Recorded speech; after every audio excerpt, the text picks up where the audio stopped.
Right, we are live. Good morning. Welcome to the Vermont Legislature's House Committee on Natural Resources, Fish and Wildlife. This morning we have with us Sue Morris, the Director of Keeping Track, and she's here to talk with us about her work and protecting biodiversity. And welcome, Sue. We learned a little bit about you the other day from John Leibowitz, that you have a Forever Wild easement on a parcel of your important property. So that was exciting to hear, and we're very pleased to have you with us. So welcome and take us away. All right. Well, thank you. And I want to thank you all for your obvious interest in this subject. It's needless to say, critically important at this time. I'm going to start the show in view of the short amount of time I actually have to give my presentation, and then I really welcome our question and answer session.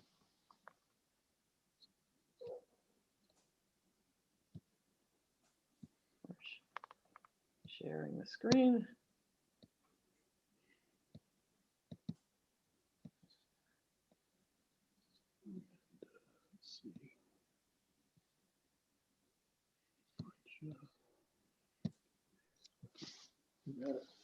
Okay, can everyone hear all right?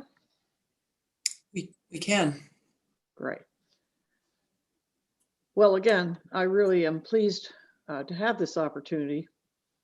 And while a lot of my comments today will be in and out of the subject of the importance of conserving forever wild forests in the state, I'm also going to fully acknowledge that apropos of the Vermont Conservation Design project and wonderful work that's been done, it's all good. It's all important.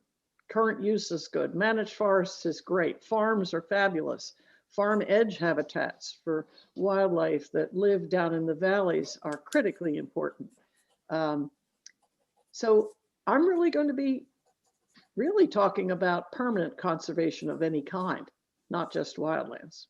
But wildlands are the core of my thinking today, for sure.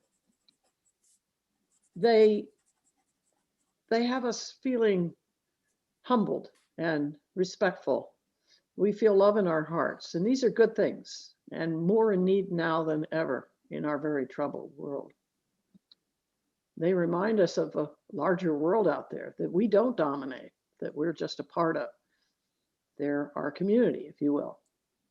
This is Eric Sorensen, by the way, with a big white oak we discovered in eastern Vermont.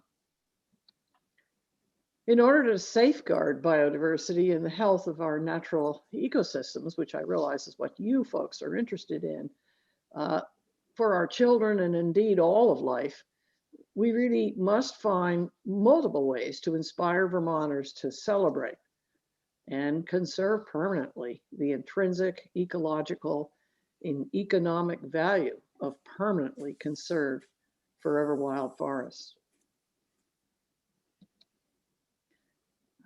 They're places of discovery, of learning, and for heaven's sakes, they're the rest of life. It's all there.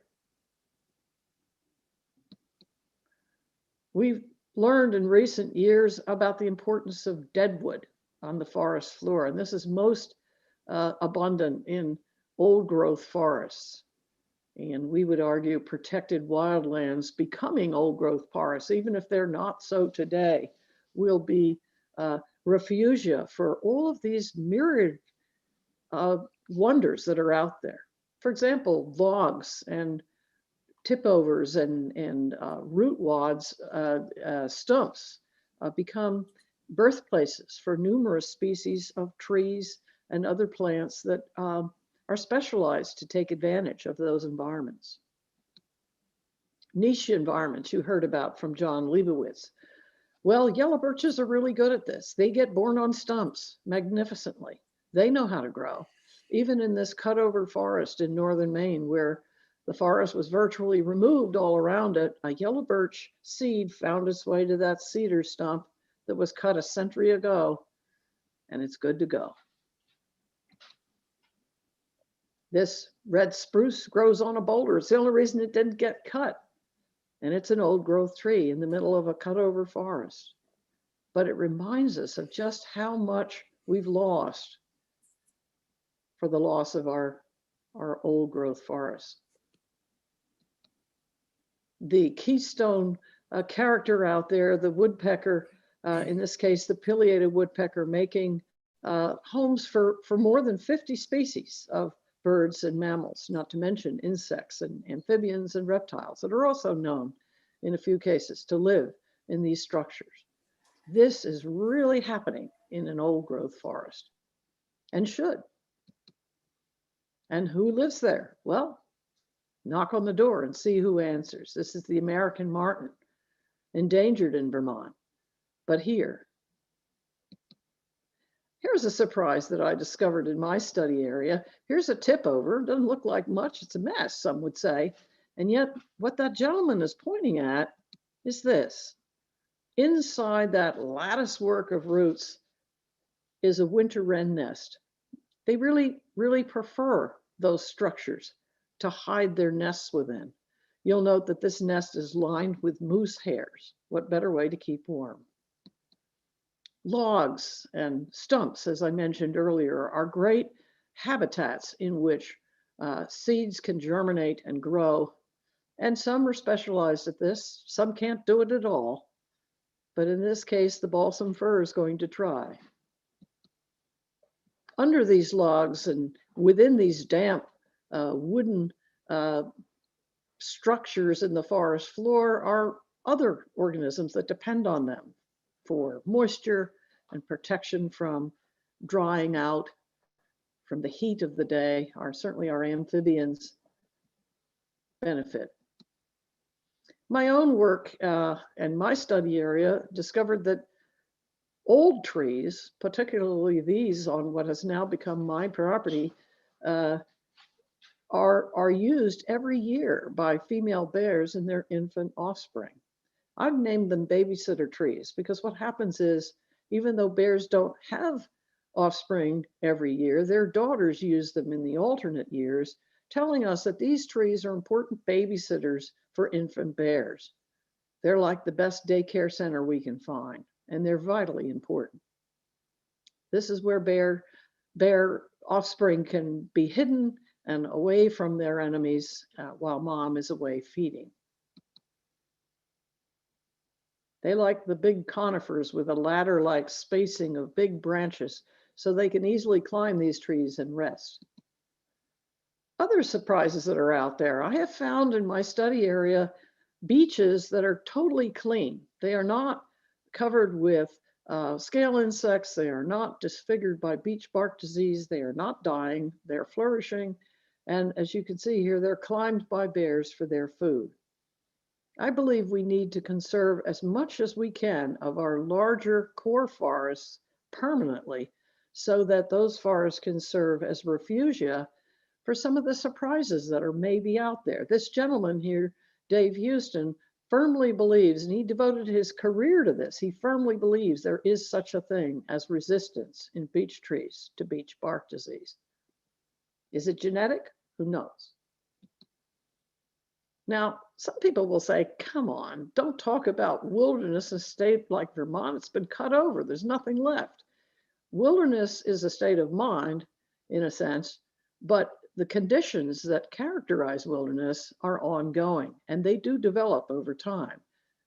This is in my study area. When I first moved here, it didn't look at all like this. And if you look in the upper left-hand part of this picture, that's a laid wall. That's a stone foundation of a cellar hole. And this is just an extraordinary example of the complexity and, to me, aesthetically exciting environment of what is becoming an old growth forest in my own study area. Not there yet technically, but the attributes are. Now, I know you're looking for ideas, but let me introduce you to this. If you're not aware of the National Caucus of Environmental Legislators, they've listed here some ideas that I think are very timely. And since I'm going to be talking about the subject of wildlife corridors and ecological connectivity, I would like you to be aware of this. I think you could just simply Google NCLEL to get this document, or the Wildlands Network. Corridors, connectivity. Even tiny linear connective habitats are critically important in our valley habitats, which I love, by the way. This is a bobcat I photographed in Charlotte years ago, back in the 70s. How do bobcats get to the Champlain Basin from the Green Mountains and Green Mountain foothills west of them? Well, they get there through the woods, that's for sure. And they're seeking a quality of habitat that's really very productive. Lots of meadow edge habitats, reverting old field habitats, even the farm productive habitats, juxtaposed with the woods for their security. It all works. And of course, these are the habitats that we need. We need the pollinator habitats. For heaven's sakes, we wouldn't be anywhere without our pollinators. So what are the plants that support pollinators? And what can we do to limit invasive plants and encourage native plants like goldenrod here? Encourage processes that are vital to the long-term well-being of anything we know and love in this world. Seeds and dispersal and the plants that grow as a consequence. The plants that provide food, not just for ourselves, but for hundreds of other neighbors out there, insects, birds, mammals alike. This is mountain ash. How does mountain ash get around? You can preserve a corridor, but how does it get around? Well, ask the animals. This is Fisher's scat, and that's the animal that made the scat, although not literally. And you notice that the Fisher scat had seeds in it, and those are mountain ash seeds. And those seeds are viable, and when passed through, will germinate if conditions are right. So animals need plants. They need ecosystems to work for them, to provide the diversity and abundance of food and cover that they need. But they too are agents. They are part of the process, part of the cycle. This nannyberry, gorgeous plant, a viburnum species. And there you go. Ask the waxwing what it thinks. So all of these things are going on out there, but they're increasingly at risk as we fragment and remove the habitat from circulation. No question about it. Bobcats need cover. And so as they move about the landscape, they prefer cover. Research done in the Champlain Basin found bobcats using hedgerows for cover to get across farm fields. They're very resourceful. They can do it. But at some point, they can't. At some point, our valley habitats become what we call sink habitats. More animals are killed than can be replaced through reproduction. And that is a very sorry state. And I'm here to tell you that nobody has a real handle on that. So when an animal species blinks out in a given area, there's no one around to mourn. There's no one around to even know it's happening until long after it's discovered. Our roads are a menace for these animals. And I'm not saying we couldn't have roads and shouldn't have roads, but certainly there are things we can do to make it better. A turtle's not supposed to die young. It lives a long time. And in that time, it sheds many, many eggs. And a few of which will hope to replace that turtle. So they'll be reproducing members of the species. But if they're killed prematurely by cars, which many turtles in Vermont are experiencing, that's a disaster. So I propose that you folks, if you will, give serious consideration to figuring out, along with many others, as principally the Vermont Agency of Transportation, of where some selected overpasses might be planned for in Vermont and really happen, not just talk, not just a report on a shelf, but can we make a commitment to this right now in this urgent time? I personally believe we need an overpass like this across the I-89 and railroad and river fracture zone between Bolton and Richmond, Vermont. That links the northern Green Mountains with the southern Green Mountains. Right now, there's a fracture zone there.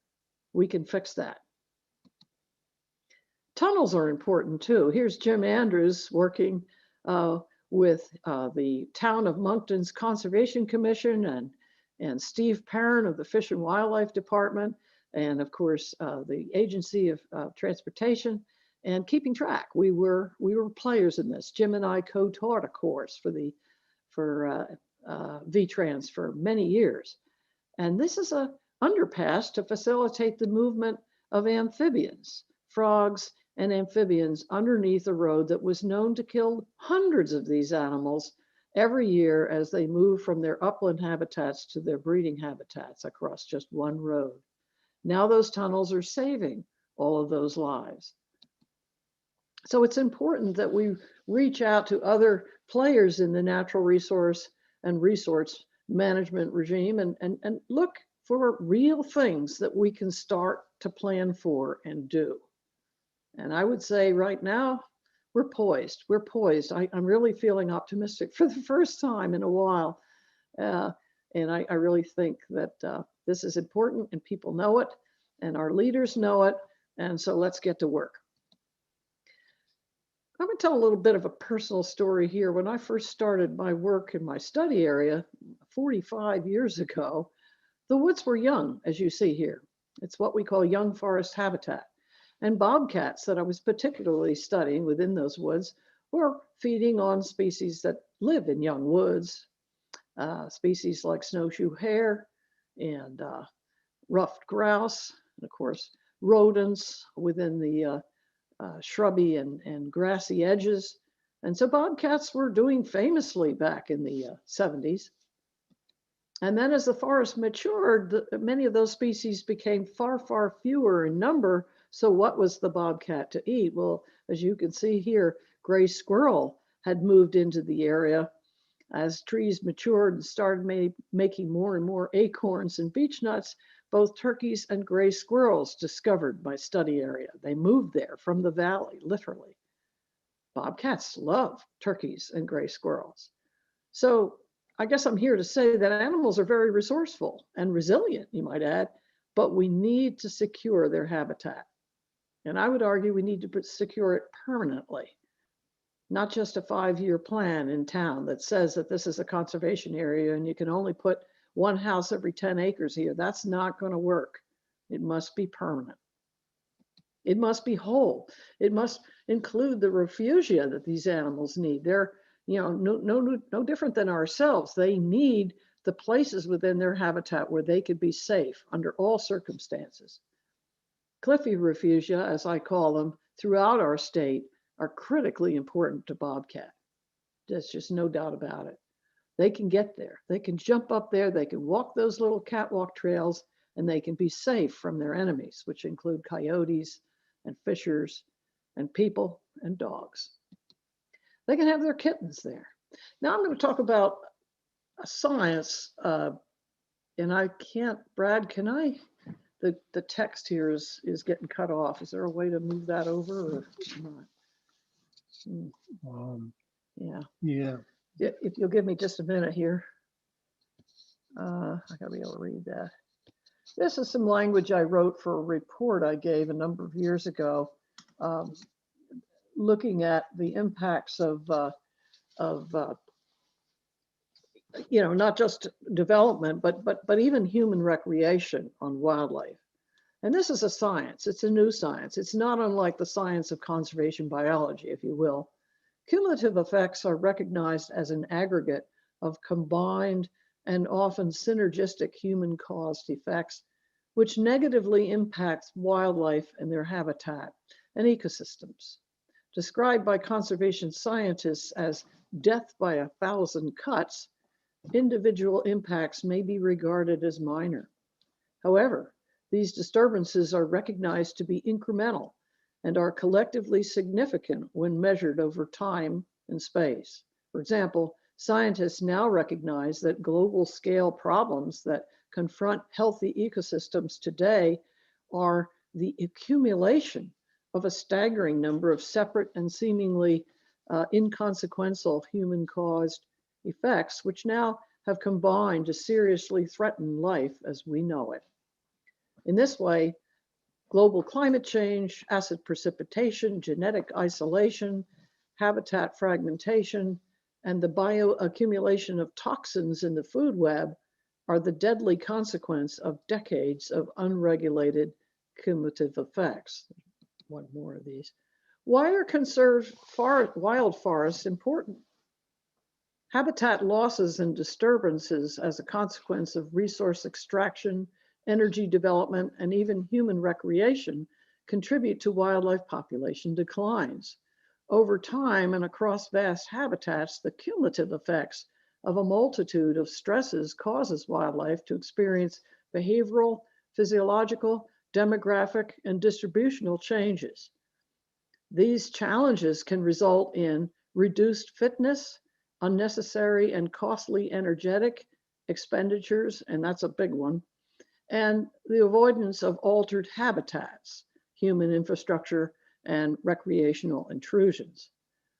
Vermont's opportunity to permanently conserve forever wild forests is critical at this time so that these plants and animals can be insulated from our disturbances and find the necessary refugia they need in their habitats.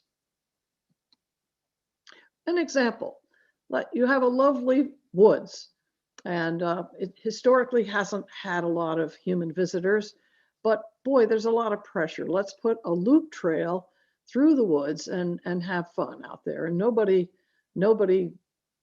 can find fault with that. We all enjoy it. Walking our dog, running, jogging, biking, it's all good. But for this species, it's a disaster because the more people come through the woods to potentially see this animal, the more it faces the risk of being poached. It's too pretty. It wants to be in a terrarium, right? On the windowsill, at school or at home. And so again and again, the wood turtle disappears because people take it, literally. Why are permanently conserved core and connective habitats important? Well, you got to get there from somewhere. And bears that are in upland habitats, forested habitats that are bigger, we call them core habitats, they really like what we have in the valleys. So they'll come down and they'll avail themselves of the tremendously increased diversity of plant species there that make food. And who can blame them? And of course, what they eat, they pass. And what they pass is a promise for the future. And that's how biodiversity works. So we've got to keep these pathways open permanently. They can't be a 5-year plan subject to the whims of the next planning commission. They've got to be permanently conserved. And I would argue that one thing your committee could look into are ways to add to the Vermont conservation design mapping and philosophy with the encouraging of local input for where these important places are. The hunters, the hikers, the naturalists, you know, they should be consulted. We should learn what's going on in a town like Moncton or Jericho or Plainfield. Keystone species like the beaver, they're critically important. They make all kinds of habitat opportunities, from dragonflies to mink to moose. It's all there when they impound the water and make their habitats. And we need to permanently conserve vast places in Vermont where beavers are allowed to be beavers. They can flood the place. There's no human infrastructure at risk here. This is nature as it's meant to be. And of course, I remember in my study area when moose first got there in 1977, my first tracks of moose. I was so excited. And then it didn't take too many years for me to see moose being bred, moose courting, moose having babies, moose raising babies, and it was all good. And the habitat was there for them. The wetlands, untrammeled, if you'll remember what John Leibowitz was talking about, undisturbed. We all know that there's some serious health issues going on now with our moose throughout our region. What was at one time, no doubt, more than 100,000 moose between Maine and Massachusetts is now perhaps as little as half that, because of the winter tick, but also because of the stresses associated with climate change, increasing temperature regimes, which they're uncomfortable within. They don't feed as well, brain worm, exposure to other parasites. All of these things are taking a toll. How do you fix that? Well, we need the space for it to play out. There has to be a way for moose to move about the larger northern New England and Canadian landscapes, because who knows how they'll, how they will sort it out. We want healthy deer. Those of us who love deer, whether we're hunters or naturalists, we want these gorgeous animals in our world. But too many deer are ruinous for our forests. And so one thing I suggest your committee work with Fish and Wildlife on is discussing ways in which we can just tweak how we hunt deer so as to be able to really manipulate deer numbers more in the different wildlife management areas of the state. Too many deer are a disaster. An experiment done in Connecticut germinated the seeds that were within deer pellets in a very fragmented and very overpopulated by deer forest. And they grew 57 species of plants from those seeds, 32 of which were of invasive species. So that's a 1-2 punch that is very alarming. Good news, we've got endangered species that we didn't know we had 20 years ago. We have lynx. And this should inspire us all with the wondrous resilience of nature, opportunities in nature. It's out there. We just need to let it be. The famous cat biologist George Schauer once told me, Sue, tigers, lions, snow leopards, they can all live. We just have to stop killing them. The lynx is a critter of the north woods, the deep snows and colds of the subboreal and boreal forests. And so what their status will be in Vermont in 50 years, I don't think any of us can tell. But we need to give them the room to play it out. We've recently discovered that there are wolves in Maine. It's a dream come true for me. I've always wanted to see this happen, and I look forward to the day when cougars return, pumas we call them. They should be welcomed in our landscape, and our Fish and Wildlife managing agencies know that and respect that, but our culture needs to know that. So we'll need to find meaningful ways to help Vermonters appreciate the value of these apex predators, as we call them. They're key. And here again, the conservation on a large scale of permanently conserved wildlands is an important part of that. I'm going to end with just a personal story here. And if nothing else, I hope this helps you appreciate my qualifications, because I'm probably as qualified as anybody to talk about wildness, because I've spent my whole career in the wildest places on earth. And for the last 13 years, that certainly is the Arctic. I've spent 13 years there studying, filming caribou and their neighbors in these settings. And why is that important to today's considerations? Here's what I've sadly come to realize.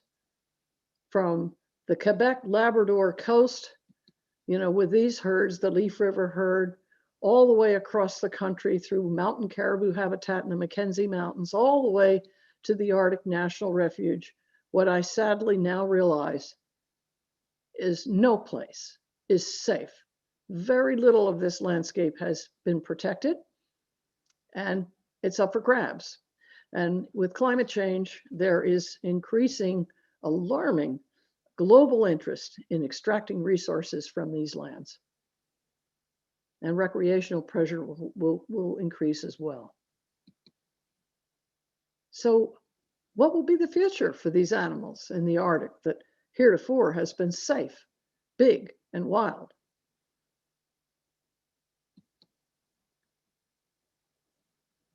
Well, one thing I found is that they're being persecuted at an alarming rate. There's a lot of money in their pelts.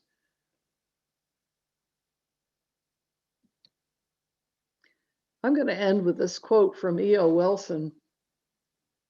I propose that only by committing half of the planet's surface to nature can we hope to save the immensity of life forms that compose it. The living world is in desperate condition. It is suffering steep declines in all levels of its diversity. Only a major shift in moral reasoning with greater commitment to the rest of life can we meet the greatest challenge of the century. Wildlands are our birthplace.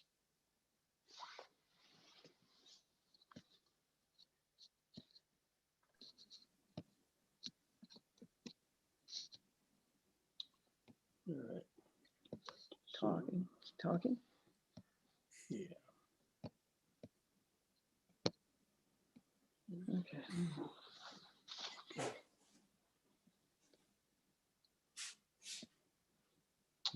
Are we still sharing the screen? You are still sharing the screen, yes. There you go. There we go. Perfect, thank you. Yeah. Thank you for that gorgeous tour. It was truly beautiful. And with that thought, I've lost my question. So, but Seth is going to save me, and I'm sure I will remember it. Representative Bongartz. Hi, well, that was remarkable, and it's just remarkable. So thank you, and I think the committee's. I know the whole committee is really interested in this topic and this issue. Just a little question I was wondering about when you showed the tunnel with the amphibians and or the overpass. It's how do animals, especially, well, how do amphibians find that? Because you wouldn't. I guess I would get that mammals might find the overpass over time and get used to it as a corridor. How do amphibians find that tunnel? If there's a mile or two of roadway, how do they end up going through that little tunnel as opposed to just crossing wherever they are? Well, that's a very excellent question. I'll say that the amphibians that were getting annihilated on those roads for many, many years were habitually crossing those roads at very specific pinch points because that was the way they could go from their upland habitats where they spend the winter and for that matter, most of their lives, to the wetland habitats, which were across the road. And so folks like Steve Perrin and Jim Andrews and many others participating in the amphibian rescue efforts were noticing that pattern. And so the tunnels were put in the right place to start with. And the animals Okay, in the middle of the pinch point. Yeah, okay. Yeah. Yep. As for mammals, they quickly found the tunnels. And, A&R and Jim Andrews in particular, and I think Steve Perrin did some of this work too. They had remote cameras deployed within the tunnels to actually take pictures of all manner of critters, including bobcats and raccoons and porcupines and others going under them. It's really exciting. Well, yep. Thanks. And to follow up on Seth's question, and then I did remember mine.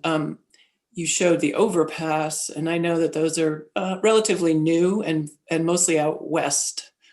And kind of the same thought. I mean, they use fencing to kind of guide through? And I'll just say, back in the day, my master's thesis was on habitat fragmentation in the Champlain Valley. So I've been thinking about this myself for a very long time. And I know there were questions back even then when the ideas were just starting to percolate around, are we setting prey up for just a predator kind of direct feeding frenzy, or like, how are they functioning today from your perspective? Well, one tunnel that I have quite a lot of experience with is there's several underpasses that were constructed in Florida to facilitate a wildlife passage across what is called Alligator Alley, a highway that was really just causing Florida panthers to die by the pile. And I might add, there's still lots of Florida panthers dying today, perhaps an unsustainable number of Florida panthers dying as a result of collisions with automobiles, but not in these areas where these underpasses have been constructed. So the beauty of all this, to answer your question, is yes, directional fencing has made it inevitable that the animals have to go under the underpasses in order to get to the other side. I am not aware in the literature, or certainly not even in my experience, of those tunnels being used as preferred ambush sites for a quick and easy meal. Fast food, you might say. I'm not aware of that. It possibly can happen. I'm not saying it doesn't, but the survivors of those crossings far outweigh the casualties, I'm prepared to say.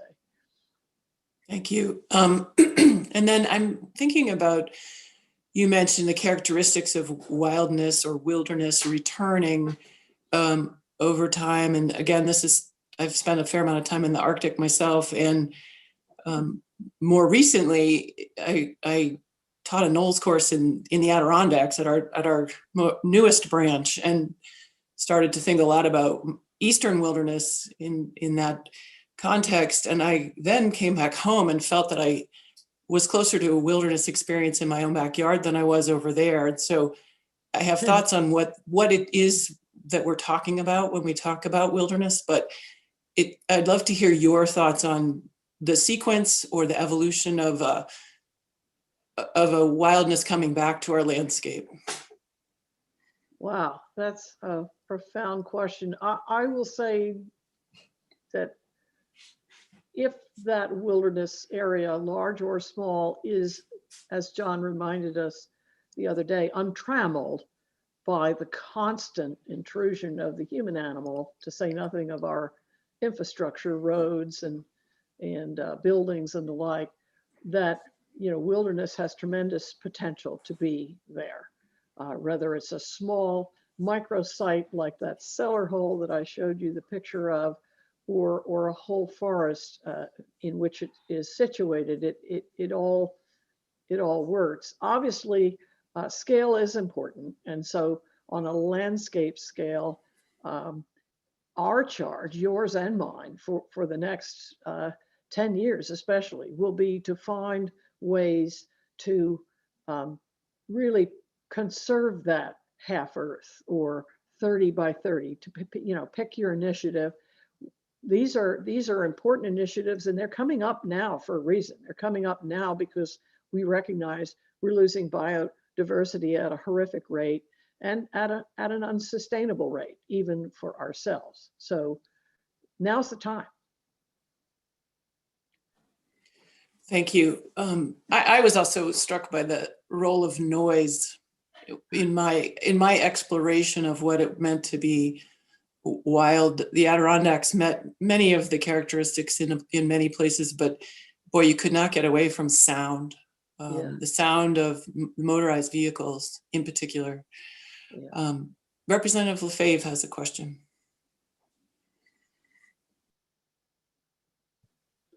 Thank you, Madam Chair, and thanks very much for the presentation. I really appreciate it. For the last few years, we've been hearing that bears have surpassing their, I guess, surroundings or habitat by the number of encounters they're having with society and human beings. And I'm wondering, as you as a scientist, what are the telltale signs before we get to those kind of encounters that the wildlife species is surpassing its habitat? How do you tell without having all of a sudden be faced with a confrontational situation where more and more people are running into confrontations with bears and getting very upset about it? I'm just wondering what to look for. I've seen that in my area. The woods haven't changed that much that I can tell. I hunt, and I used to see a lot of rabbits. I don't see any more rabbits, and I just don't understand what is happening. So I know there's more than one question rolled in there, but I'm just wondering what are the telltale signs that something is fundamentally changing, that either wildlife has surpassing its habitat, or perhaps the habitat is no longer there to sustain the wildlife.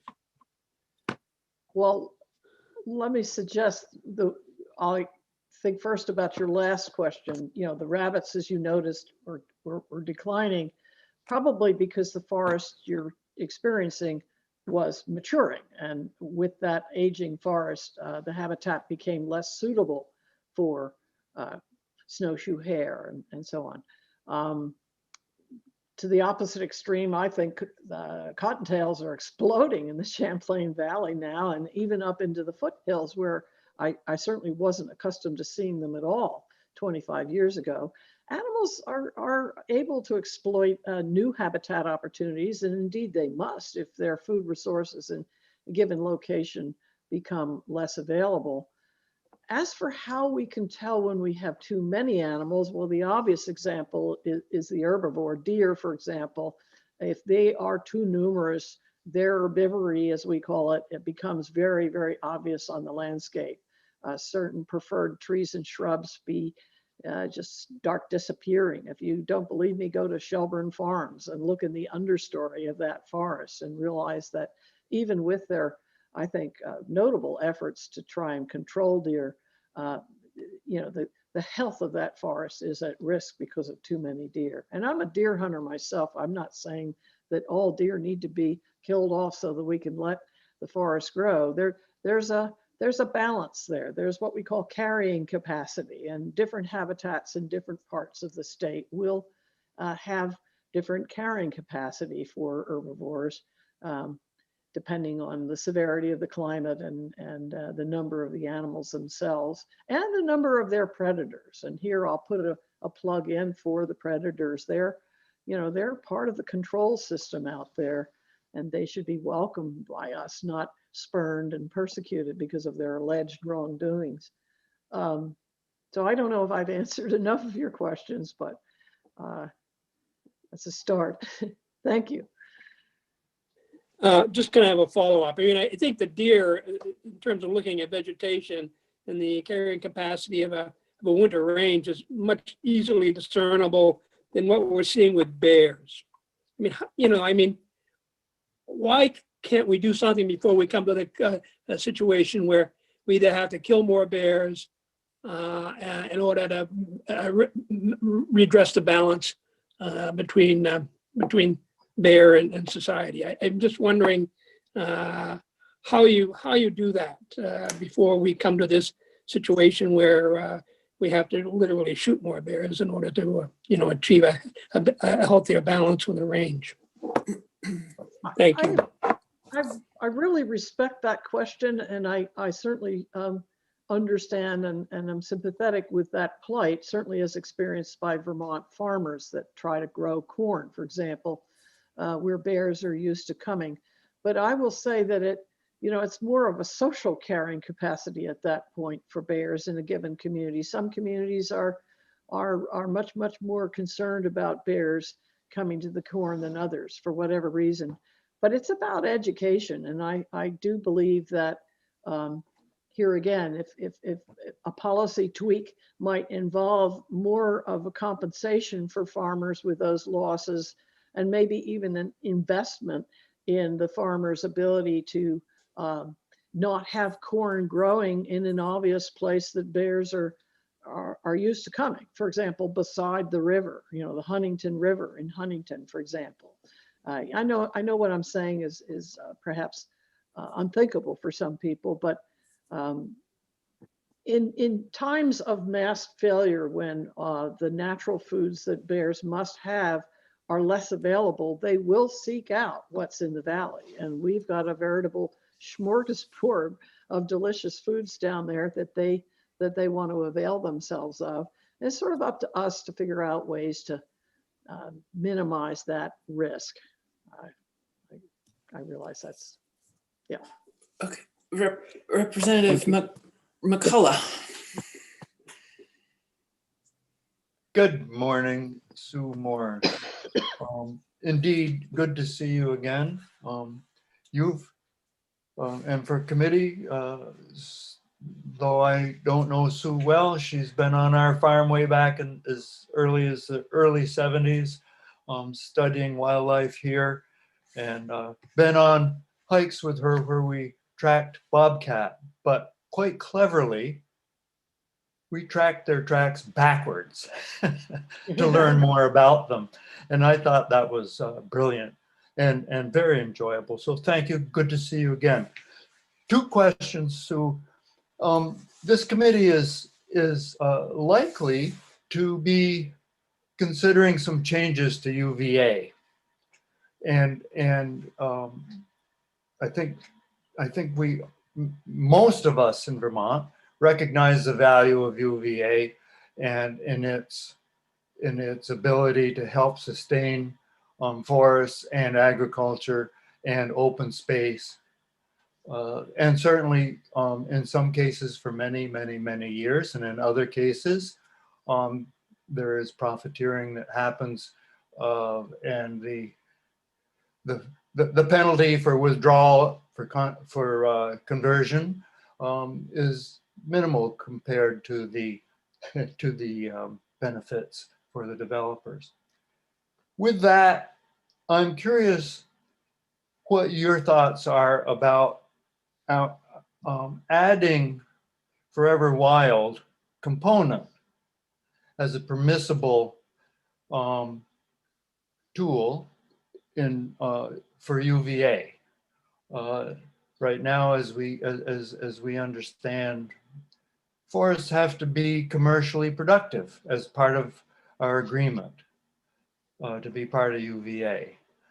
But there, I think, is a growing understanding that landowners who wish to make their properties forever wild are unable to get the tax benefits from UVA. And in fact, we have learned statewide that conserved properties are actually taxed at assessed at a higher rate than they were before. We gave away a bundle of our rights and suddenly we're paying more taxes. So could you comment on that as a possible tool for UVA? I personally am very optimistic and excited about the trends that I see developing, and what you've said just now captures some of that. I am one of several people that have recently formed an ad hoc organization that is devoted to exploring that subject and related subjects to wildlands conservation generally, and for that matter, permanent conservation. And we have just completed the writing of our vision statement and mission statement, and we now are going to be hiring a professional consultant to do an economic feasibility study. And so there's lots of nuances here that will be coming up in the months to come. So I guess all I'm prepared to say right now is tune in. We are really committed to this, and our first meeting that we convened over a year ago, we had 50 people come to it that we invited, from landowners, ecologists, professional foresters, water quality advocates. So we deliberately wanted it to be an inclusive, totally collegial environment in which we were not pitting, forest management against wilderness. We all want to see it all. We all Yes. value it all deeply. But what, as your question elucidates, we want to see what's the next tweak. What can we do next to really help landowners not be held hostage by the fact that they own land but don't want to do management. Right. So then we will stay tuned, but we will likely be trying to tune you and your colleagues on this topic back in for more help on that question. My second question is that the federal interstate highway system is supported by generally 80% federal funding and 20% state. And when it comes to bridges, it's 90-10.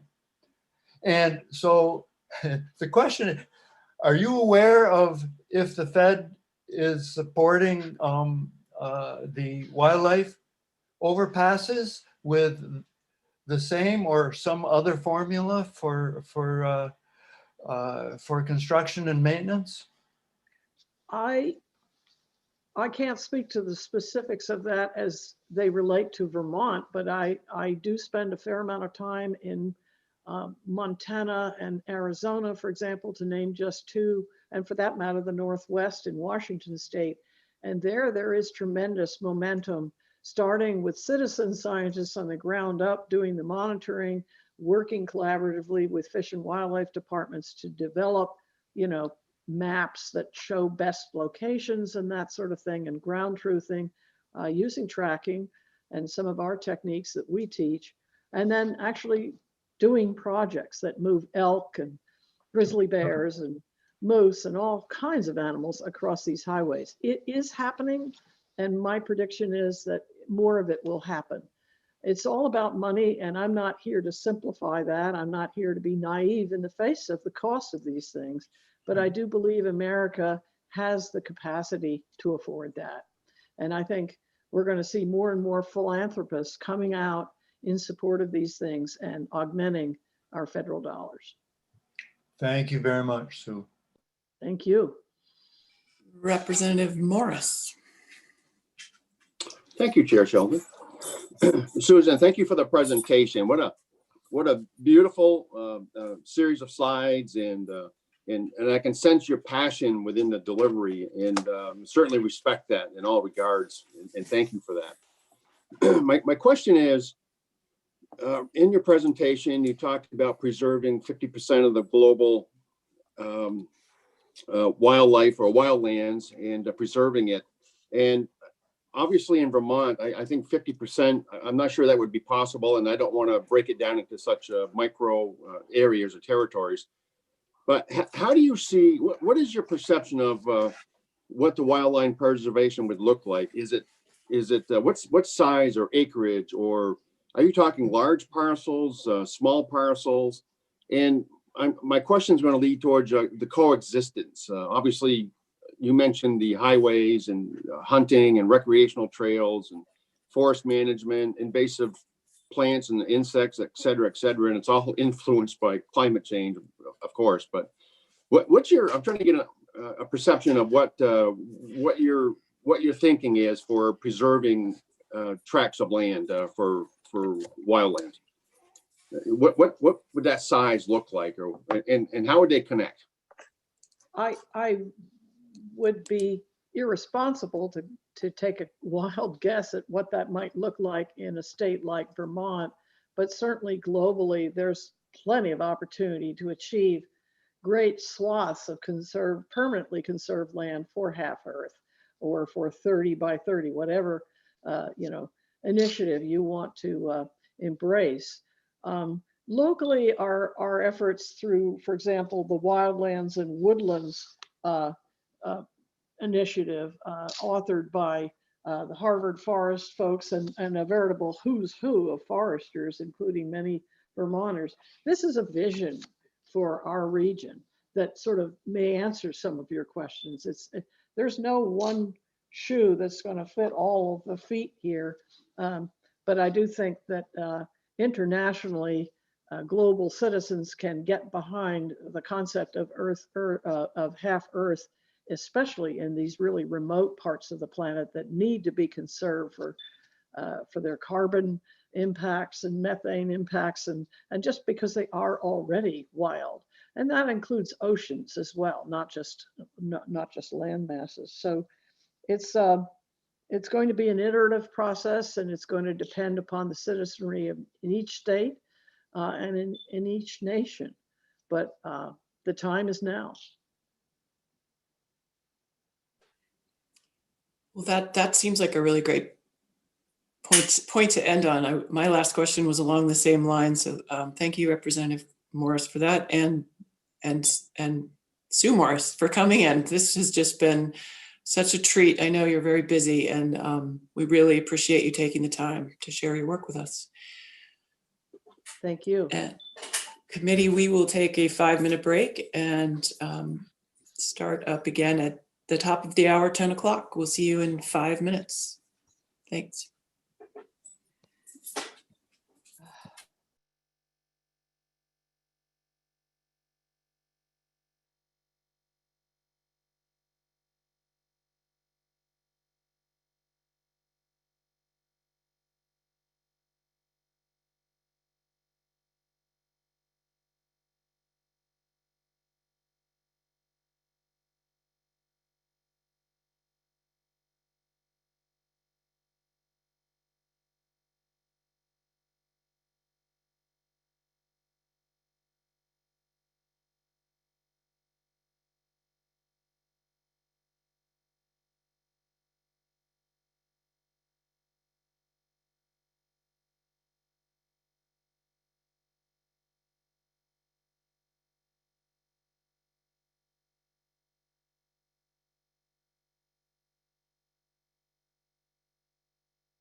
Welcome back, committee.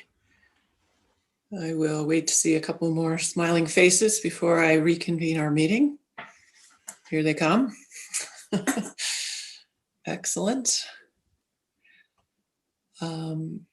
We will call our meeting back to order, and our next guest is, and please forgive me, Rich Holshoe from the Adweek Project.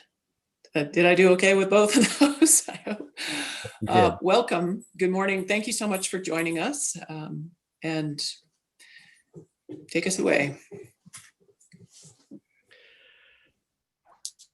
Ulioni, Chair Sheldon, thank you. It's an honor to be here and speak with you today on behalf of the contemporary Benaki community. I speak for myself, but I would like to share some ideas that we share together with you. I would like to begin by acknowledging where we are, both physically and virtually, here in what we now call Vermont. We are on the traditional homelands of the Abenaki people and the Mohican people in the southwest corner.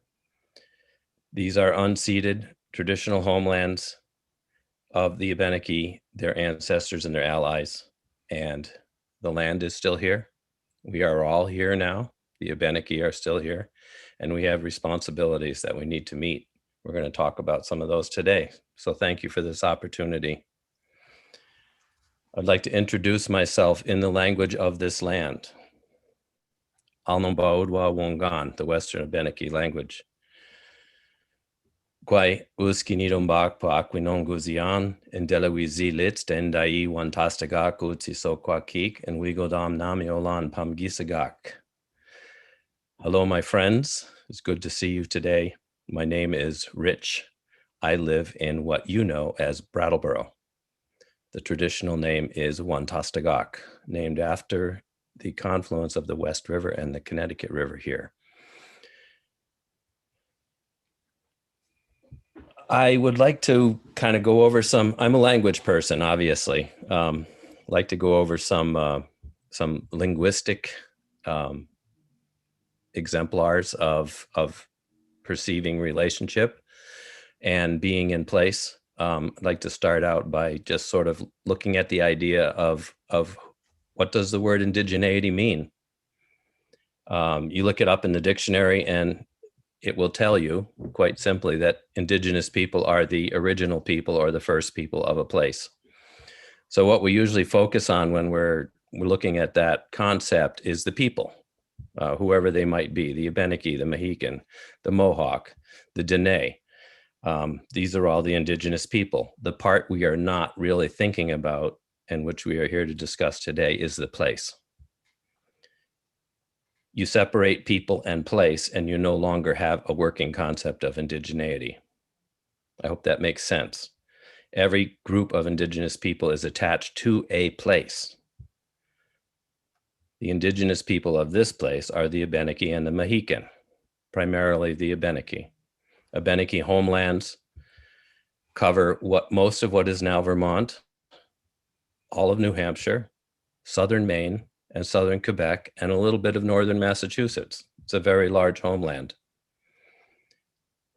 Those people are still here. Many are displaced. Many are now gone for all of the reasons you may or may not be familiar with that fall under the heading of colonization. That is a process that came into this place, specifically this place right behind me. This is Wantastagak. These are the meadows at the West River. It's interesting that today, February 3rd, 296 years ago, on this day, 1724, Fort Dummer was begun here in Brattleboro. This is the first exercising of British colonization in what is now Vermont on this day, 296 years ago. So now this place is called Brattleboro. It's not called Wantastagak. Sometimes absence is evidence. When I introduced myself, I said that I'm from this place, but what I actually said in the language, because the language holds a lot of lessons for us, I said, Indai Wantastagak. Now you could loosely translate that as, I'm from Brattleboro. What I actually said was, I am Brattleboro. The people and the place are the same thing. So when you talk about the Abenaki, Wombanaki in the original tongue, this means dawn land. This is the place, Dawnland, and this is the people, the Dawnland people, Wombanaki, Abenaki, Abenaki. You're from Vermont, Abenaki, right? Sometimes you might even slide an R in there and say Abernaki. We all know what you're talking about, okay? It's how we do it. So the people are the land, and the land are the people, and the land does not belong to the people. The people belong to the land. So what I'm kind of sketching out for you here is a completely different paradigm, a different way of being. There are many different worlds that exist all at one time. There's not just one. There is no objective reality. It's all subjective because we're human beings.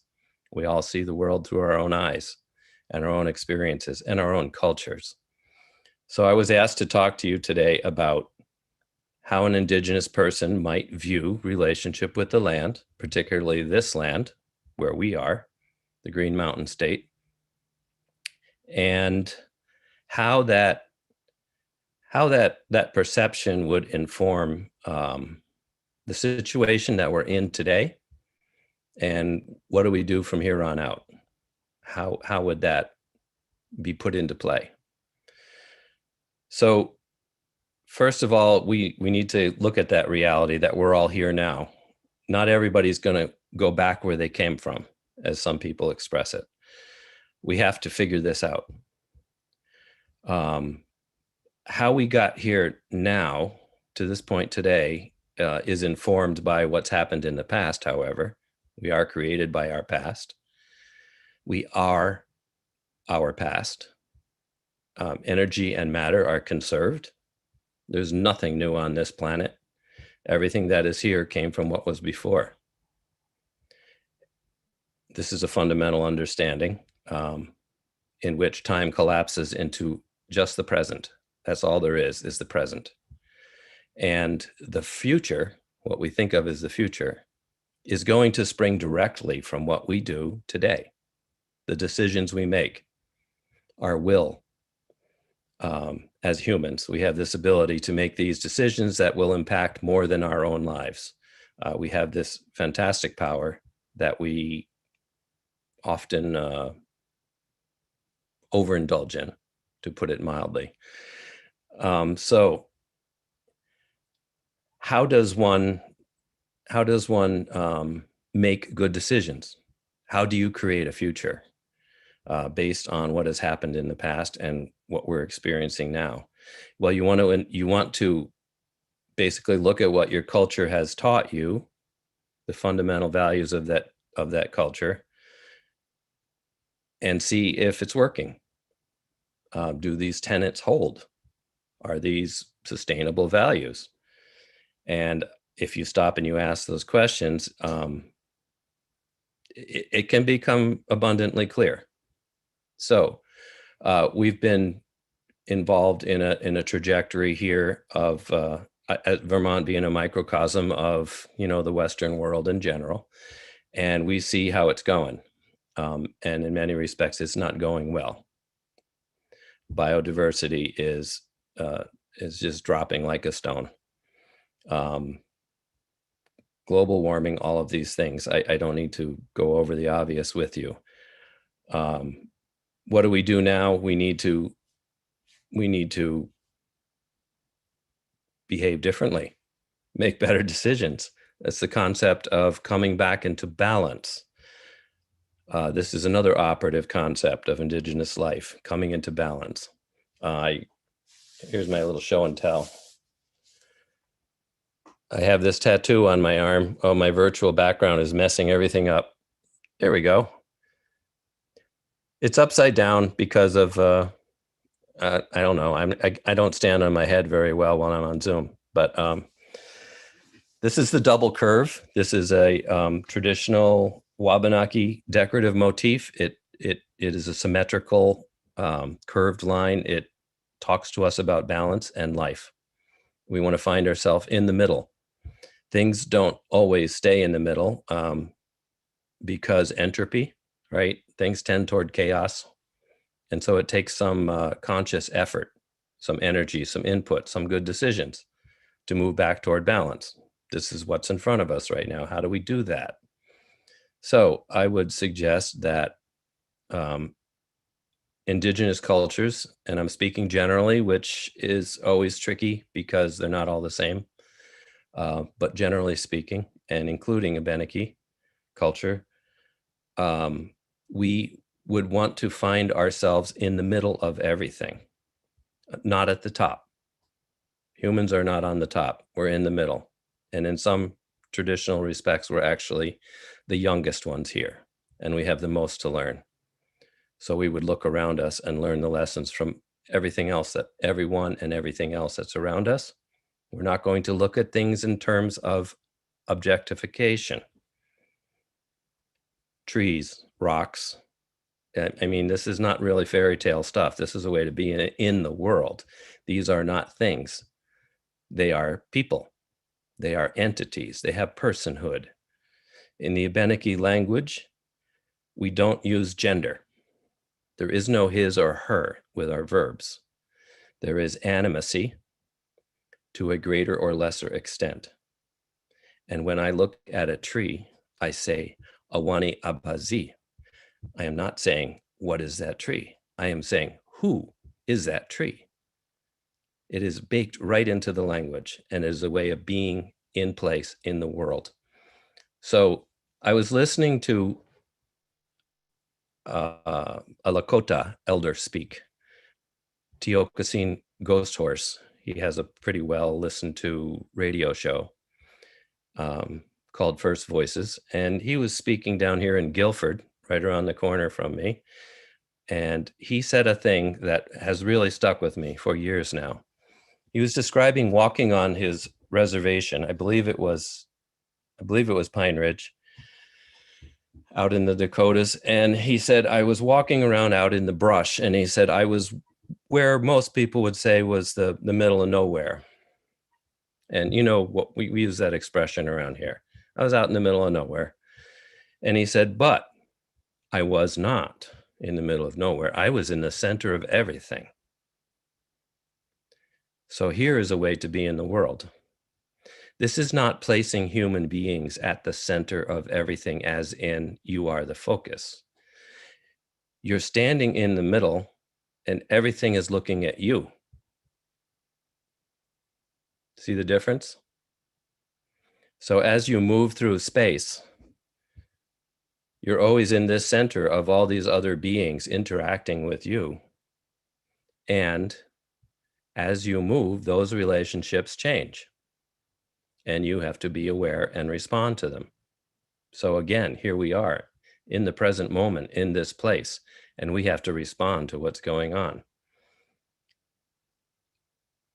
This might sound kind of esoteric, but I really think this is key to getting back into a good place where we can move forward, where we can address how we got here now and what to do about it.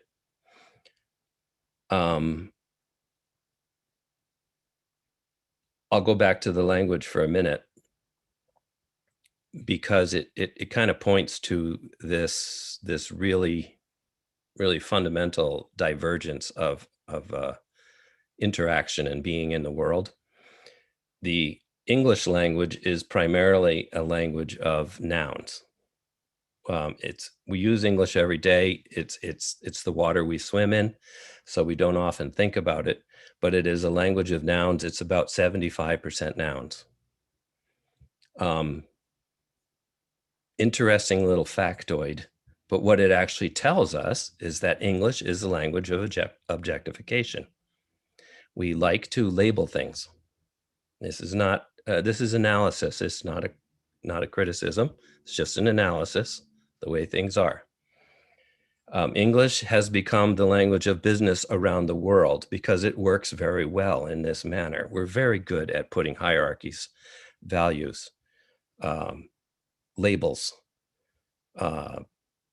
just boxes and lines. English does this very well. It just does because it's constructed that way. In contrast, Abenaki is a language of verbs. It is 75% verbs. We don't talk about things. We talk about what is happening in between them in a given moment. Does that make sense? Abenaki is a polysynthetic language. We take little tiny words, little morphemes, and we cram them together and we make bigger words, similarly to German, perhaps. So in a given Abenaki word, which is usually a verb, again, you may have 3 or 4 things happening at once in that word. That word is going to encapsulate who's doing the action, who's receiving the action, what is the action, when did it happen. These are all wrapped into one word. For example, I said to you earlier, in Wigodam Namiolan, what I actually said is, I am happy that I am seeing you now. It's all there. I'm describing the relationship in the moment. So it is a way of being in place. So this is a way that that was in play, in action here in this land, this landscape, the one you're in, the one I'm in, for 12,000 years. Indigenous people have been here for 12,000 years. Right across the river from me, across the Quinnipiac, the Connecticut River in Keene, New Hampshire, Dr. Bob Goodby, in the process of conducting an archaeological survey when they were building the Keene Middle School, they had to do this because of federal permitting procedures. Lo and behold, he uncovered occupation sites at the edge of the Keene Middle School parcel that are 11,600 years old. People have been walking around here and doing people things for a long time. After 12,000 years, the marks of that activity and that presence is almost indistinguishable from the background landscape. Brattleboro has been here for about 260 years. I'm not starting at Fort Dummer on this day 296 years ago, but I'm starting when it functionally began, around 1760, at the end of what is called the French and Indian War, the functional end. All of a sudden, Brattleboro was full of people coming from the South, Connecticut, Massachusetts. All of Vermont was basically settled immediately after 1760, when the pressures of empire building were relieved and the British could come north, pushing the French back. So 260 years ago, Brattleboro began. Brattleboro is on the Connecticut River, a beautiful place, a beautiful river, a good neighbor. It is waterfront property, right? Where the bridge over to Hinsdale crosses the river, Brattleboro has a very nice waterfront location, which it would be great for us to do something with, but we can't. Why? Because in that 260-year period, about 150, 120 years ago, Brattleboro had a coal gasification plant sitting right there where the coal came in on the railroad, and we turned it into gas, coal gas, to pipe around to all the houses for lighting. And that was wonderful. People had lights in their houses reliably for the first time. But what happened to all of the waste material? It went in the river. It's still there. It's 3 to 10 feet thick. It's 100 feet long. It is a nightmare sitting at the bottom of the river under some mud, and we can't touch it. it would just dislodge and break into a million pieces and go downstream. And, you just can't go there. And so Brattleboro cannot use its waterfront because of our behavior. It's a graphic example, but we need to do things a little differently. We need to think with an entire calculus. We need systems thinking. We need to realize it's not all about us. It's all about everything. And that we depend on all of these other things for our own health. This is the concept of being in reciprocal relationship. All of these gifts are given to us. They are gifts. We didn't earn them. They're just here. We take them for ourselves, and we take to the point where it becomes selfish and we're not giving anything back, which is to allow those things to be as well and function health in a healthful manner. This is the reciprocity. You might say, if I pick some mint leaves for myself, there's a gift, a wild gift, and it brings me health by the use of that. What could I possibly give back to that mint in return? Well, I think you could answer that question. You could provide a healthy place for it to grow. You could say thank you. We are human, and we are more than material beings. We have these minds and these emotions and these spirits, and to act in that manner actually creates a better world. You've probably been exposed to the idea that people being out in the natural world actually helps your mental health to a tremendous degree. It's just kind of patently obvious. When you go for a walk, you feel better. This is actually you being in relationship with the place. You express your gratitude for it, and it comes back to you. It is regifted. When I say I am grateful in Abenaki, I use the word ndalamizi.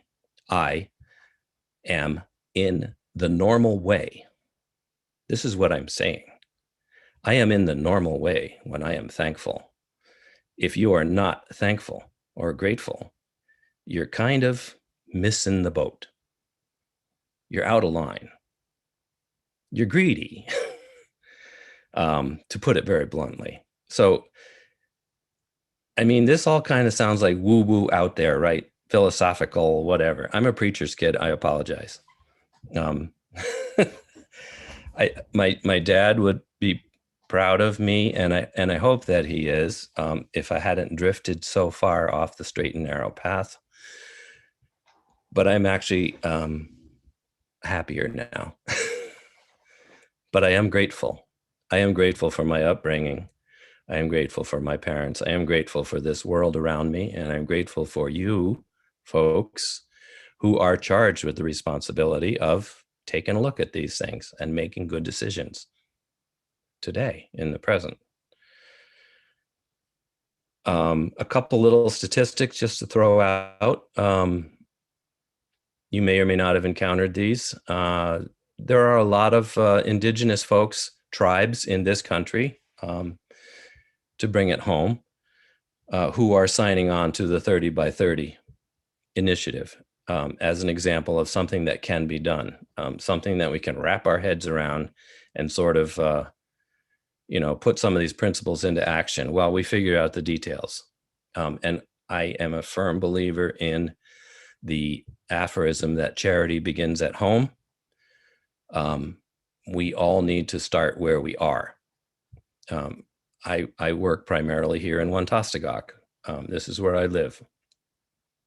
You folks are charged with oversight in the state of Vermont, and Vermont can do a great deal on its own, and it can be a model and it can set an example. And so 30 by 30 is one of those little things we can latch onto and start to work with. So tribal leaders have made statements and signed on to agreements endorsing this idea of 30 by 30. And in those statements, you'll find these little facts, little statistics. For example, indigenous people globally, speaking globally, manage or hold tenure over 25% of the land on the planet. In the United States, it is less than that. We think of where Native folks are nowadays, we tend to think in terms of reservations because that's where they got put. And that fraction of land in this country, this nation state, is a lot less than 25%. But globally speaking, it's a little bit bigger. We have not set a good example here. Of the formally protected areas in the world, 35% of those are under direct control or management by indigenous people. We're starting to get up there. We're starting to see a connection. 35% of the land that has minimal human interaction, like not industrialized, developed, is under indigenous control or management. And here's the big zinger. We've got all this land, some of which is highly compromised, some of which is less so. Almost all of it is to some degree, of course, because of systems. Air and water are shared. Within those small bits of land, those fractions, those lands hold 80% of the planet's biodiversity. What is this telling you? Indigenous ways of being in place maintain diversity, resilience. They are setting a model of a way to be in interaction and relationship with everything that's there. And the rest of the planet, not looking so great. In these places, we still have 80% of the residual, what's left of the biodiversity on this planet. You can attribute this to, well, there's less people there or things like that. It really comes down to how these people are in this place. You can call it TEK, traditional ecological knowledge. You can call it, traditional cultural values, original instructions, whatever you want to call it. They work. They really work. There's the evidence right in front of you, 80% of the diversity. What can we do here? 30 by 30. We have a lot of public land in this state in terms of national and state holdings. I would suggest that we can move our management, who said we were in charge? We've put ourselves in charge. We have taken ourselves out of the middle and put ourselves up on the top. And that's just a fundamental restructuring that we're not going to get to right away, if ever. I mean, I will confess right here that as a human being in 2021,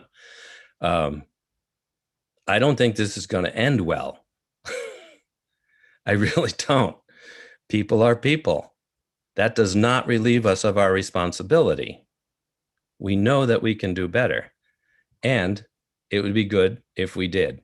And then things can change. Change is the constant. Creation is continual. And we are a part of that creation, and we contribute to it. So we have these public lands here. Private land is, a whole nother game. It's a sacred cow. We need to tackle that at some point too. But in the meantime, low-hanging fruit, public lands, let's start treating these places differently. Let's allow them to be what they are. We need this base of resilience and an example of how things are meant to be. You can use the word creation, the natural world. It is self-sustaining. It is self-perpetuating. It just goes tick, tick, tick right along and does its thing. It's quite amazing. If you let a piece of land go, you let your pasture brush up, go through succession, it will stabilize. And it will begin to do its job again in terms of scientific data, carbon sink, carbon sequestration. The best use of a forest is to let it stand. It is patently deceptive to say that cutting wood down and burning it is net zero. I mean, that's ridiculous. Come on. A 50-year-old forest is only just beginning to sequester. Why do we keep cutting them down? Is the planet warming or not? Well, yeah, I know why we keep cutting it down. because cash. We have taken, I don't want to get into the philosophy anymore. Cash is just a value neutral thing. And it's really handy in that manner because it allows us to just, put a number here, put a number over there, make them match up or not. And off we go on our merry way, putting numbers in columns. Let the trees grow. Let the things under the trees grow. The trees are talking to each other. The trees are helping each other. The trees are helping us. I mean, it's kind of obvious. So 30 by 30, let the forest be the forest. I want to emphasize here that that does not mean there are no people in the forest.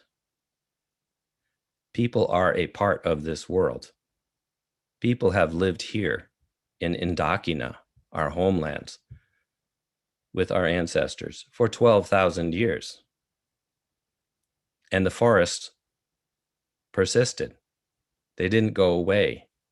12,000 years.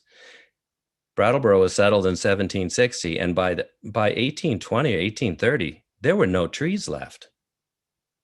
I mean, that's absurd. You waltz into a place and in 40, 50 years, they're gone? And they've been there 12,000 years?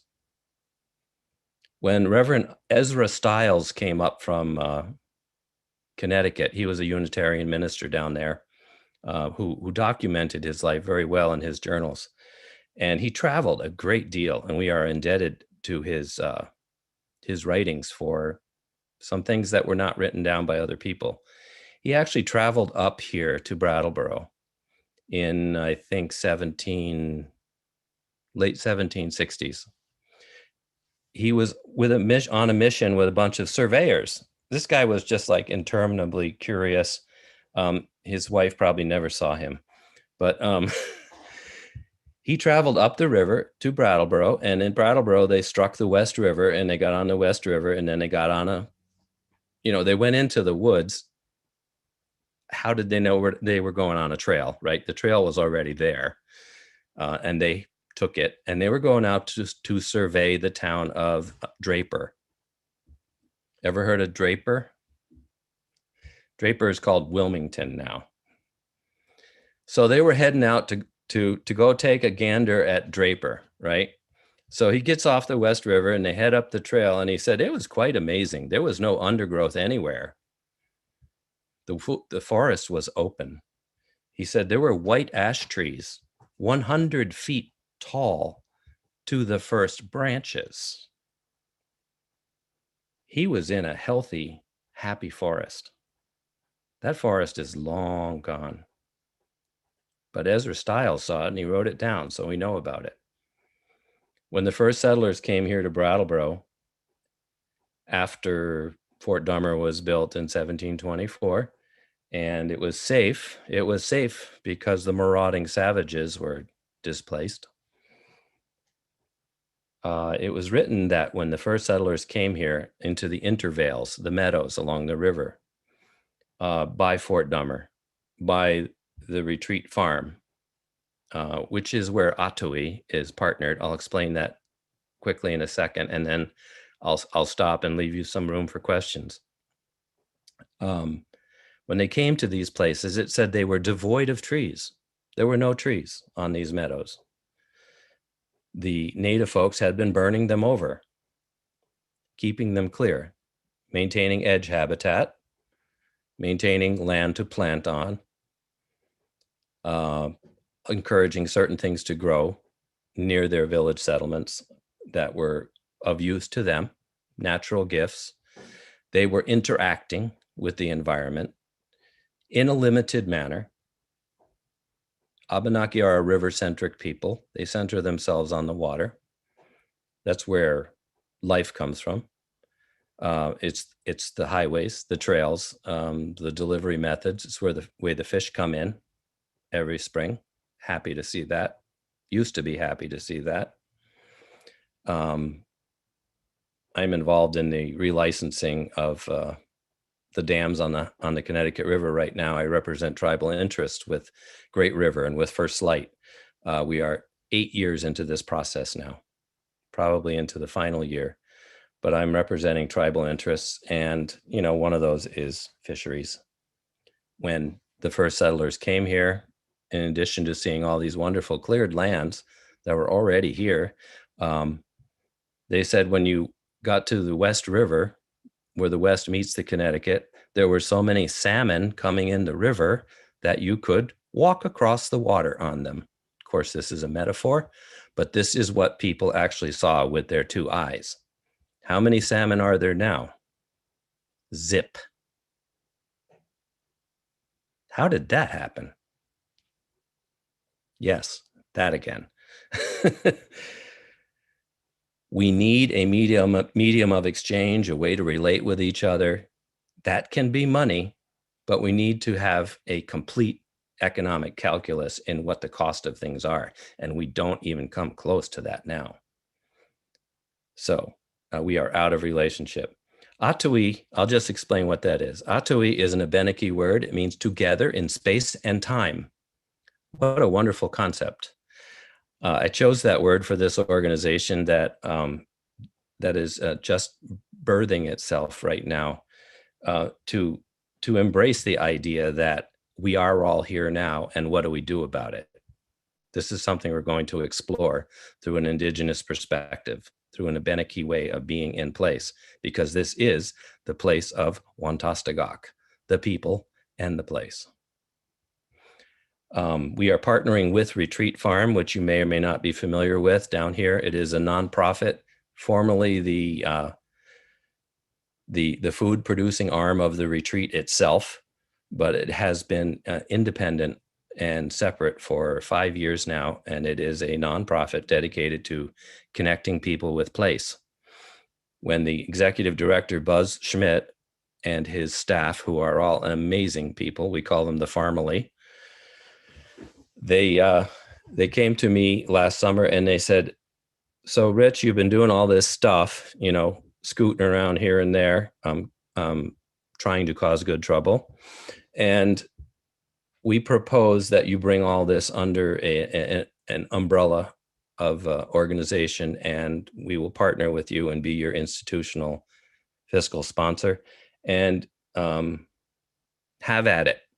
So here I am having at it. I'm happy to be here speaking with you about this. You're going to hear a lot more from Atui and from the Abenaki people, and it's all good. It's all good because it's worked for 12,000 years as opposed to 260 years. So we need to figure this out and move back toward balance, move back toward the middle. And that will include people in all of these places. Acting like good relatives. I've been asked in the past, how would you describe the best way to be in the world? And that's the way I look at it, to be a good relative, or push it out there, be a good ancestor. When people down the road look back, are they going to say, these people were thinking ahead, not just of themselves? So we are grateful to be here as well. So I'll stop with that. I will say, Kitsi Wulioni, with great thanks for your time. And I would be happy to answer any questions. I by no means know everything, but I will do my best.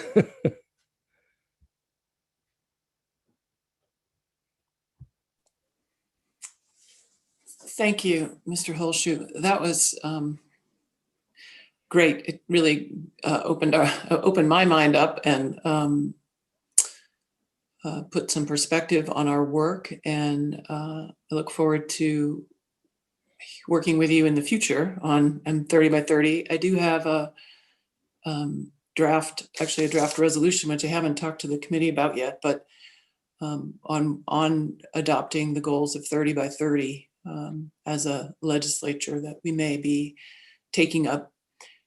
And I guess with that, I would open it up to questions from committee members. If you have questions or comments that you'd like to share, please do.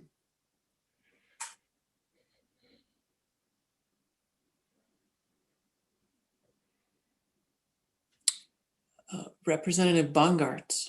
But I just wanted to make sure you got a reaction from us. And I'll just echo the chair's comments. I'm just kind of, I don't know what the right terminology is, but in awe of everything you're talking about, and very grateful that you came to share it with us. I don't have a question per se, because you were clear and it all makes sense to me. So thank you. Representative McCullough.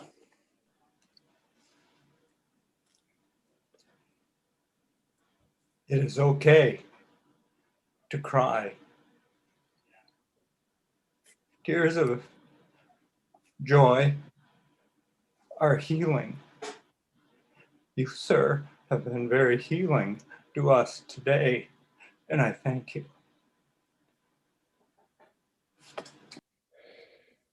Thank you, Representative McCullough. Representative Sakowicz. Yeah, I also just have a comment, which is that I get it. Like, I really thought a lot about the things that were just spoken of, and over many years, and I really feel like I really understand where you're coming from.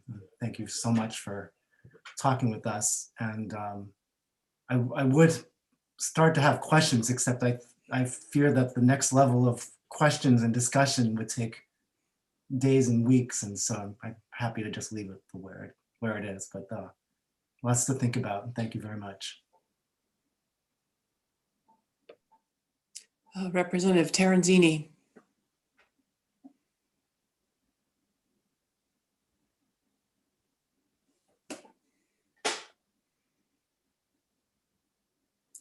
Tom, I think you're muted.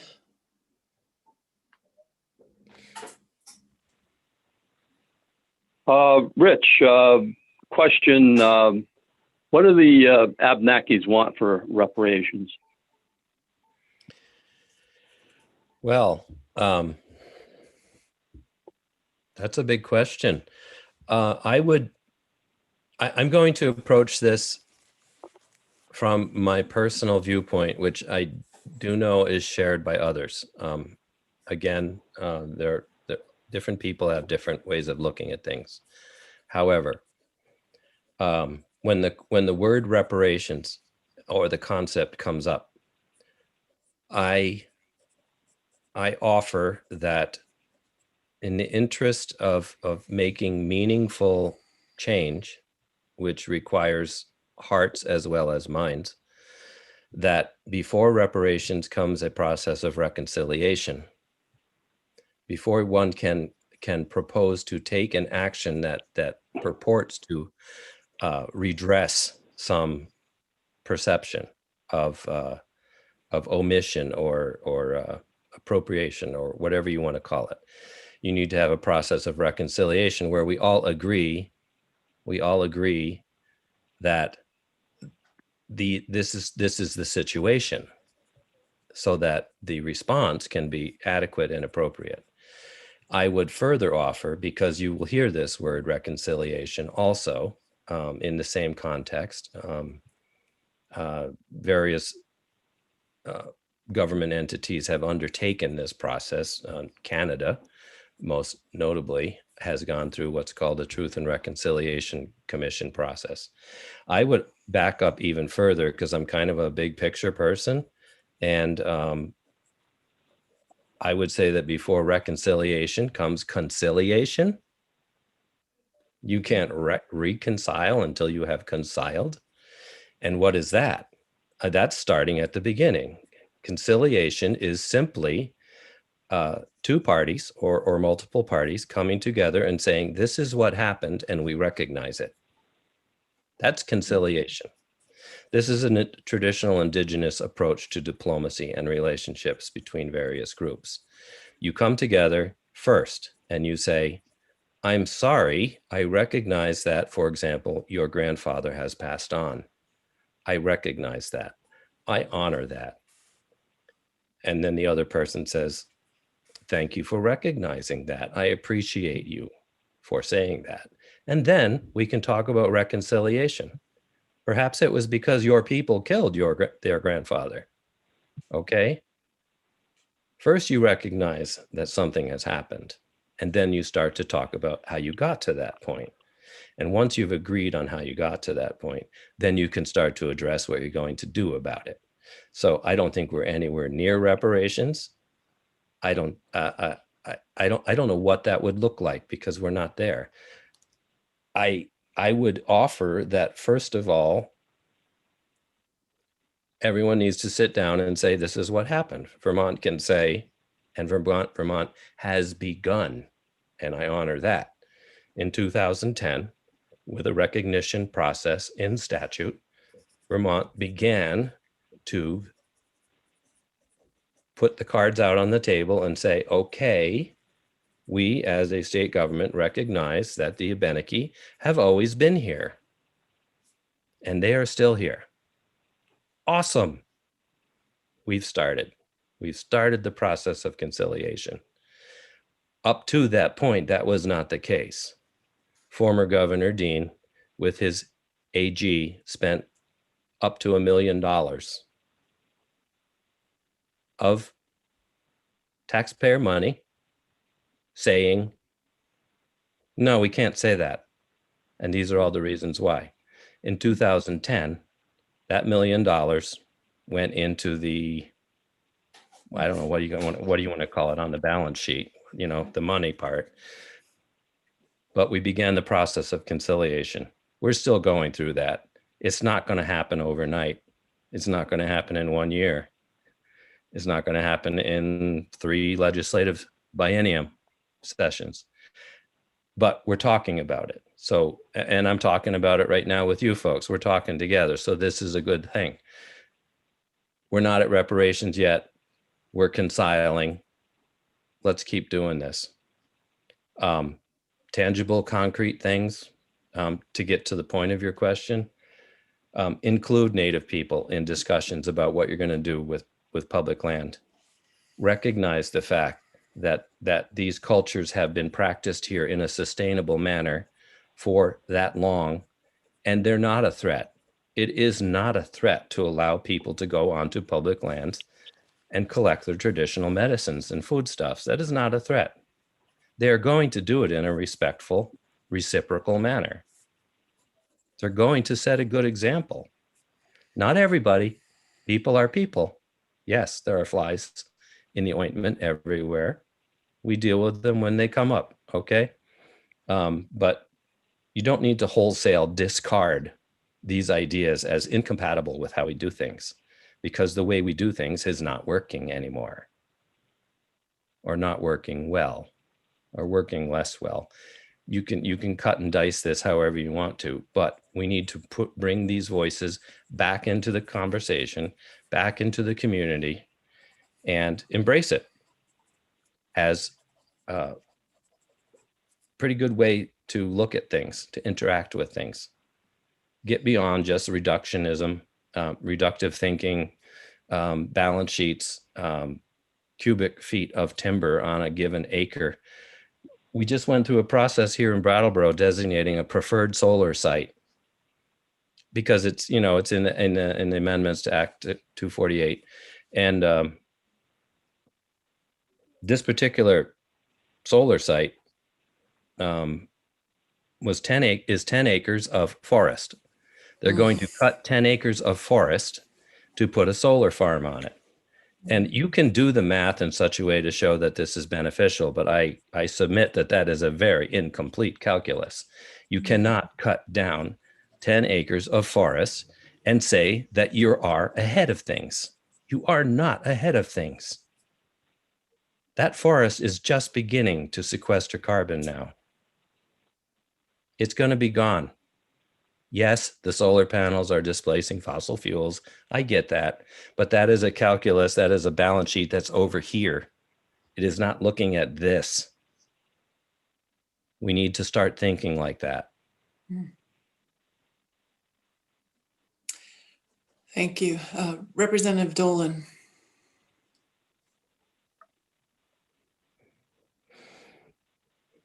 Thank you. And it's just terrific to have you here. I'm humbled by it.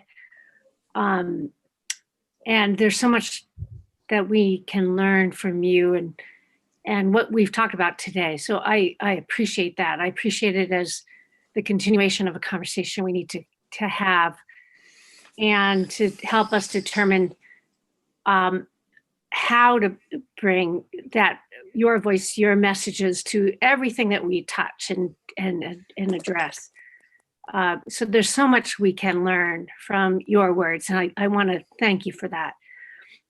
And one of the you can imagine, especially with COVID and with Zoom, relying on this virtual world that we're in.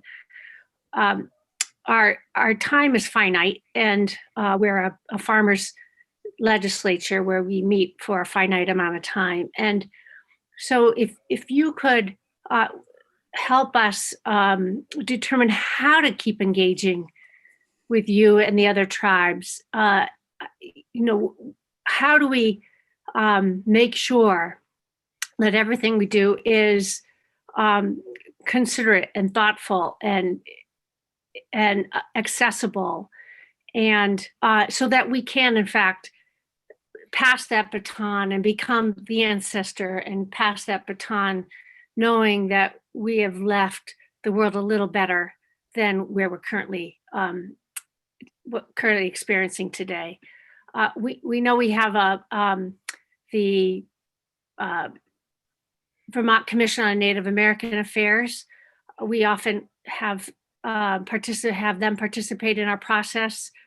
We've heard from Chief Stevens of the Nalhegan occasionally. I think last year when we were talking about hunting and fishing licenses, we heard from the LNU. But the more you can help us engage to ensure that we are being as inclusive as we can to help ensure that we are integrating our work with a vision of Vermont that is fully accessible to all. That's a really good point there. What are the solid material, concrete things we can do about this? And there have been different ideas floated in the past. There's been a bill to create an Office of Native American Affairs, a person who is actually available to consult with agencies and legislators and on a regular basis. The commission is good. It is limited by, as a quasi-official body, public meeting laws. They can't make any decisions unless they post it and it's on their agenda for their 7 or 8 meetings a year. So they can do work, but they can do it in a certain way. You understand the strictures. Somebody who is available most of the time to handle these things would be, like a little junior version of Susanna Davis, perhaps. I don't know, to somebody to represent the community. Susanna is amazing, but she has her hands more than full, as you know. And she's trying to represent everyone. But different communities have their own ways of looking at things. You mentioned Elnu Beneki. I do represent Elnu Beneki specifically among the tribes. It is the smallest group in the state. I'm in the South, they are in the South. And so I'm their liaison. They're out, the guy that goes blah, blah, blah, blah, blah, and writes all the emails. Because the chief doesn't want to do that. And I understand. So anyway, let's keep talking. I thank you for this opportunity. I value your time. I know you want to take a little break here probably. I am perpetually available now as I am heading up Atui, my work in service that I did in my spare time, you can ask my wife what spare time, is now my full-time job. So I do this all day during the daylight hours, and theoretically I have some spare time now, but you know how it is when you're passionate about something. It takes over. So I'm trying to appreciate my wife's recommendations. So I'm available. There are things that can be done, and I think we'll figure them out as we go if we keep talking. We don't have all the answers now. I know you're short on time, and but we are taking those steps. We are beginning this process of conciliation. Let's keep moving forward, and keep talking. And I just will say thank you again. Kitsi Uliuni and Ulinana Walamezi. Take care of yourselves. Thank you. And you take care too of yourself, as I'm sure that's what your wife is hoping you'll do. And so are we. We're really grateful that you're here and that you are available to help us. We're having, tough conversations, and we have to work together. So thank you very much. And thank you. All right, committee. We do have, we do not have anything else scheduled for this morning. I'll take a moment to see if there are questions that members have or things you want to discuss now. And just let you know that this afternoon we have 2 more speakers. Susan Massino from Trinity College talking about natural solutions and multi-solving. And then hearing from Ben Rose about emergency management in Vermont and how it is also dependent on ecosystem protection. So we're kind of painting a picture here of how important it is to protect our intact ecosystems and restore them. Thursday, I'm not sure the agenda still says to be announced, the one I'm seeing on my computer, but it is not to be announced. It's actually organized. And we will be Thursday morning joining with the Agriculture Committee to take testimony on glyphosate. So we'll be joining their meeting, and Amanda will work her magic and make that happen for us seamlessly. And then at 10:30 on Thursday, or 10:45, I think we'll go till 10:30 on Thursday with the Ag Committee. Then we'll take a little break and come back together to hear ideas about a bottle bill. And then in the afternoon, we will actually do a walkthrough of a draft bottle bill with our legislative council. So that is Thursday. And actually, I will email you some information on Friday's testimony. Commissioner Walk is going to come in and give us an update on their work on PFOAs and PFAS. And we will be moving into fewer themes and more bouncing around, because we've developed themes and now we need to consider bills that we may want to take up. So I'm not seeing any questions or hands up, so I will see you all on the floor at 1:15 and then back in committee at 2. It Great. was a good morning. Good.